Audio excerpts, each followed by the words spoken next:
Happy Ugadi. ಉತ್ತರ ಕರ್ನಾಟಕದ ಕಡೆ ಯುಗಾದಿ ಹಬ್ಬದ ದಿವಸ ಎಣ್ಣೆ ಸ್ನಾನ ಎಲ್ಲ ಮಾಡಿಕೊಂಡು ಈ ಥರ ರೆಡಿಯಾಗಿ ಹೊಲಕ್ಕೆ ಹೋಗಿ ಸ್ವಲ್ಪ ಮಣ್ಣನ್ನು ಅಡ್ಡಿ ಪೂಜೆ ಮಾಡಿ ಬರೋ ಪದ್ಧತಿ ಅದ ನೋಡ್ರಿ. ಯುಗಾದಿ ಅಂದ್ರೇ ಹೊಸ ವರ್ಷ, ಹಾಗಾಗಿ ಹೊಲ ಸಾಗು ಮಾಡಿ ಬರುವಂಥ ಪದ್ಧತಿ ಅದ ನೋಡ್ರಿ. ನಮಸ್ಕಾರ ರೀ ಎಲ್ಲರಿಗೂ, welcome back to my YouTube channel.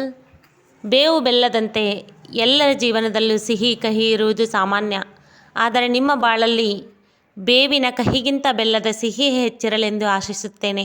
Ugadi ಹಬ್ಬದ ಆರ್ಥಿಕ ಶುಭಾಶಯಗಳು ಎಲ್ಲರಿಗೂ. ಯುಗಾದಿ ಹಬ್ಬದಲ್ಲಿ ಮಾಡುವ ಹೆಲ್ದಿ ಡ್ರಿಂಕ್ ನೋಡ್ರಿ ಇದು. ಇದಕ್ಕೆ ಬೇವು ಅಂತ ಕರೀತಾರ್ರಿ. ಹೆಂಗೆ ಮಾಡಬೇಕು, ಏನೆಲ್ಲ ಹಾಕಬೇಕು ನೋಡಂಬರ್ರಿ.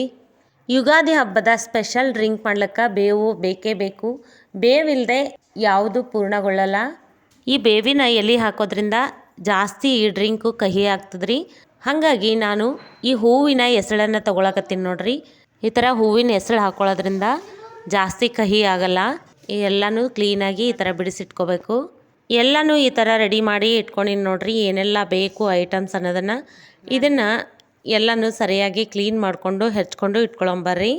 ಬೇವು ಮಾಡೋಕೆ ನಮ್ಮ ಕಡೆ ಎಲ್ಲ ಅಂಗಡಿಯಲ್ಲಿ ಸಿಗ್ತದ್ರಿ. ಈ ಥರ ಬೇವಿನ ಹೆಚ್ಚ ಕೊಡು ಅಂದ್ರೆ ಕೊಟ್ಬಿಡ್ತಾರೆ ಅವರು ನೋಡ್ರಿ. ಇದ್ರೊಳಗೆ ಪುಟಾಣಿ, ಕಲ್ಸಕ್ರಿ, ಅಜ್ವೇನ, ಜೀರಿಗೆ, ಮನುಕ ಎಲ್ಲನೂ ಮಿಕ್ಸ್ ಮಾಡಿರ್ತಾರೆ ನೋಡ್ರಿ.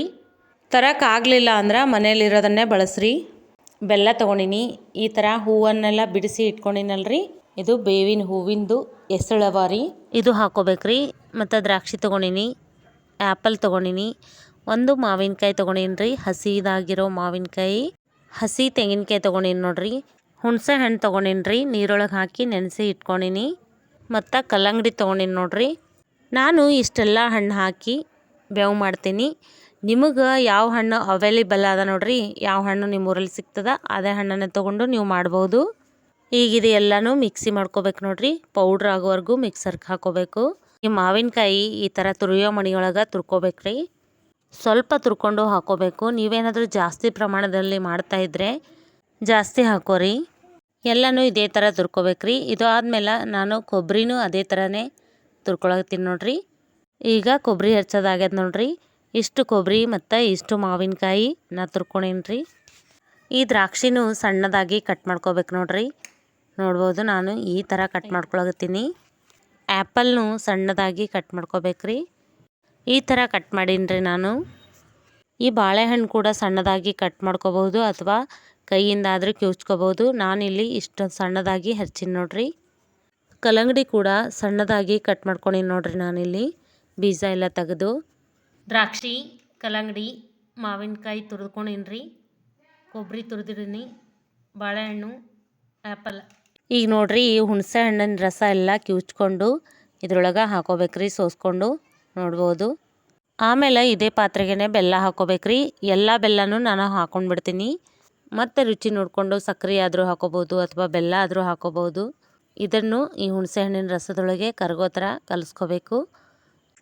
ಸ್ವಲ್ಪ ನೀರು ಹಾಕೊಂಡೀನಿ ರೀ. ಈ ಥರ ಕಿವುಚ್ಕೊಳ್ಳೋದ್ರಿಂದ ಬೆಲ್ಲ ಎಲ್ಲ ಕರಗಿಬಿಡ್ತದ್ರಿ. ಹಾಗಾಗಿ ಈಗ ಇದೇ ಪಾತ್ರೆಗೆ ಎಲ್ಲ ಹೆಚ್ಚಾನು ರುಬ್ಬಿಟ್ಟಿದ್ವಲ್ರಿ, ಅಜ್ವೇನ, ಪುಟಾಣಿ ಅದೆಲ್ಲ, ಅದ್ರ ಪುಡಿನ ಇದ್ರೊಳಗೆ ಹಾಕೋಬೇಕ್ರಿ. ನೋಡ್ಬೋದು ಈ ಥರ. ಈಗ ನೋಡ್ರಿ ಮೊದಲೇ ಹೆಚ್ಚಿಟ್ಟಿರೋ ಕಾಯಿ ತುರಿ ಹಾಕೋಬೇಕ್ರಿ. ಅದು ಆದಮೇಲೆ ಮಾವಿನ ತುರಿ ಹಾಕೋಬೇಕು, ಮಾವಿನಕಾಯ್ದು ತುರಿ. ಆಮೇಲೆ ಆ್ಯಪಲ ಮತ್ತು ಬನಾನದ್ದು ಕಟ್ ಮಾಡಿರೋದು, ದ್ರಾಕ್ಷಿ, ಕಲ್ಲಂಗಡಿ ಎಲ್ಲನೂ ಇದ್ರೊಳಗೆ ಹಾಕಿಬಿಡ್ತೀನಿ ರೀ ಒಟ್ಟಿಗೆ. ನೋಡ್ರಿ ಈ ಥರ ರೆಡಿ ಆಗ್ಯದ. ಇದಕ್ಕೆ ಸ್ವಲ್ಪ ಉಪ್ಪು ಹಾಕೋಬೇಕ್ರಿ. ಈಗ ಮೊದಲೇ ರೆಡಿ ಮಾಡಿ ಇಟ್ಕೊಂಡಿರೋ ಬೇವಿನ ಹೂವಿನ ಎಸಳನ್ನು ಹಾಕೋತೀನಿ ರೀ. ಎಲ್ಲನೂ ಹಾಕೋದಾದ್ಮೇಲೆ ಬೇವು ಈ ಥರ ರೆಡಿಯಾಗಿರ್ತದೆ ನೋಡ್ರಿ. ಈ ಪಾತ್ರೆಗೆ ನಾವು ತಣ್ಣನೆ ನೀರಾದರೂ ಹಾಕೋಬೋದು ಅಥವಾ ನಾರ್ಮಲ್ ನೀರಾದರೂ ಹಾಕೋಬೋದು. ಪದ್ಧತಿ ಪ್ರಕಾರ ಇದನ್ನು ಹೊಸ ಮಡಿಕೆ ತಂದು ಮಾಡ್ತಾರೆ ರೀ. ನಾನು ಇಲ್ಲಿ ಹೊಸ ಮಡಿಕೆ ತಂದಿರಲಿಲ್ಲ, ಹಾಗಾಗಿ ಇದರಲ್ಲೇ ಮಾಡಿ ತೋರಿಸ್ತಾ ಇದ್ದೀನಿ ನಿಮಗೆ. ಎಲ್ಲನೂ ಸರಿಯಾಗಿ ಮಿಕ್ಸ್ ಆದಮೇಲೆ ಮೊದಲನೇದಾಗಿ ನಾವು ನೈವೇದ್ಯ ಕೊಡ್ತೀವಿ ರೀ. ಕೊಟ್ಟು ಟೇಸ್ಟ್ ನೋಡೋದಾದಮೇಲೆ ಸ್ವೀಟ್ ಏನಾದರೂ ಕಮ್ಮಿ ಆಗಿದ್ದರೆ ಹಾಕೋಬೋದು. ಸಕ್ಕರೆ ಆದರೂ ಹಾಕೋರಿ ಅಥವಾ ಬೆಲ್ಲ ಆದರೂ ಹಾಕೋಬೋದು. ನೋಡ್ರಿ ಫೈನಲ್ ಆಗಿ ಈ ಥರ ರೆಡಿಯಾಗಿದೆ ನೋಡ್ರಿ ನಮ್ಮ ಯುಗಾದಿಯ ಸ್ಪೆಷಲ್ ಹೆಲ್ತ್ ಡ್ರಿಂಕ್ ಅನ್ಬೋದು ಇದನ್ನು. ಇಷ್ಟ ಆದರೆ ಒಂದು ಲೈಕ್ ಮಾಡಿರಿ, ಹೀಗೆ ಸಪೋರ್ಟ್ ಮಾಡ್ತಾಯಿರ್ರಿ. ನೀವೇನಾದರೂ ನಮ್ಮ ಚಾನಲ್ಗೆ ಹೊಸಬರಾಗಿದ್ದರೆ ಪ್ಲೀಸ್ ನಮ್ಮ ಚಾನಲ್ನ ಸಬ್ಸ್ಕ್ರೈಬ್ ಮಾಡಿರಿ. ಬೆಲ್ ಐಕನ್ನ ಒತ್ತಿರಿ. ಹೀಗೆ ಮಾಡೋದ್ರಿಂದ ನನ್ನ ವಿಡಿಯೋದ ಪ್ರತಿಯೊಂದು ನೋಟಿಫಿಕೇಷನ್ ನಿಮ್ಮ ಮೊಬೈಲ್ಗೆ ಬರ್ತದೆ. ಆಗ ಫಸ್ಟ್ ವಿಡಿಯೋ ನೀವೇ ನೋಡ್ಬೋದು. ಮತ್ತೊಂದು ವಿಡಿಯೋದೊಂದಿಗೆ ಮತ್ತೆ ಭೇಟಿಯಾಗಮ್ರಿ. ಧನ್ಯವಾದಗಳು ವಿಡಿಯೋ ನೋಡಿದ್ದಕ್ಕಾಗಿ.